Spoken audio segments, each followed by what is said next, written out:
prisoner in Syria, was subject to torture, military prison twice, with my father, with my brother.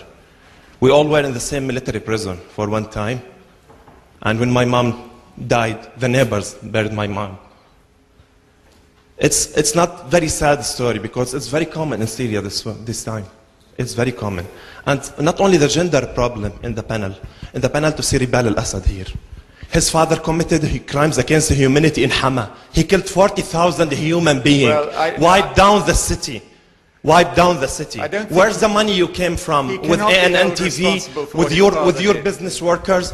It's our money that your father stolen from our country 30 years ago. He killed lots of people, and I'm asking you here, would you help me to get your father prosecuted in Geneva or in La Haye in the war in charges of crimes against humanity? Your father killed lots of people, and Blood Strategic Forum should be ashamed. This man in the panel here, he has no rights to speak about human rights till we see his father held accountable. He's innocent for now, but he should be held accountable in a fair trial. About 40,000 human beings he killed. I tweeted and Facebooked about you being in this panel. I get 300 comments in 20 minutes. Lots of them saying they're living abroad, exiled. Not like you with lots of money from Syrian people. Exiled because of your dad.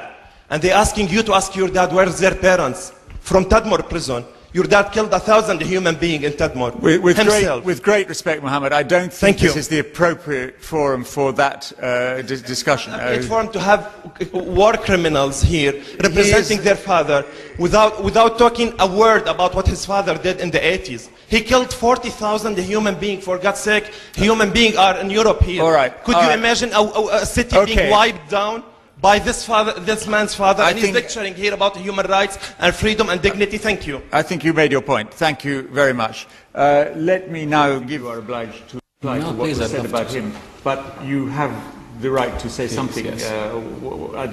We are going to close now, but I want to give you a chance. Yes, please. Thank you very much. And it's a great pleasure again to be able to respond. This is why we are fighting for democracy and freedom in my country and all over the Middle East.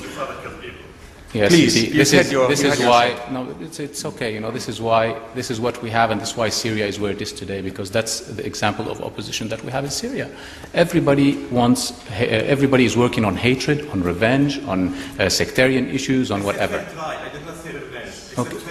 Please, if I could speak, in democracy, I gave you your time. You should give me my time. You see, that's the beauty about democracy, is that you've lived in the West, I'm sure in the US, as I've heard, and you should have learned a bit about democracy. I've been only 2 years after your cousin put me and my father in prison. That's my cousin. I've been fighting against my cousin. They tried to kill me in 1994 since I was a child. I left, I was 9.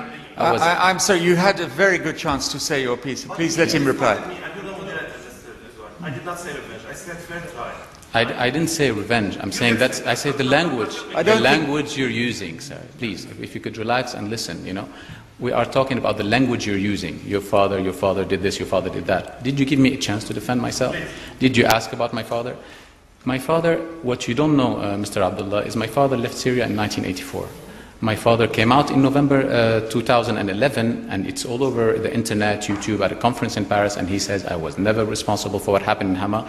And I would love, if there's anybody who could, take me, or if there's anyone who would like to take me to trial, I'm ready to go. He doesn't have a problem with that. My father was head of higher education.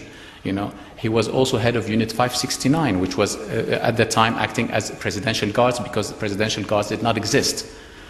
I'm sure you know that, or you're too young to know that.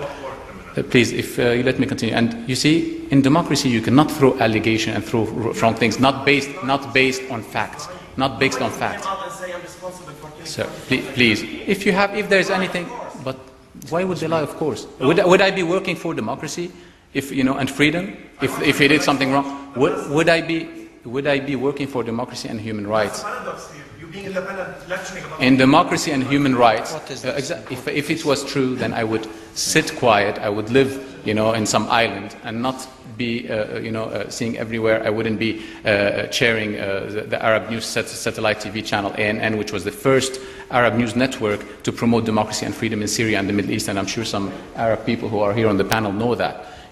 So if we are promoting democracy and freedom, it is because this is what we want for our country. It's the only way out for our country. And in democracy and freedom, you're able, we have nothing to hide. Please come, judge. If you could take us to trial and have, things, facts and proofs, we'd welcome it. Please, it would be great. We'd love to, But please learn about what the meaning of democracy first. Okay. Learn how to act in the system. That's good. Mark, do you?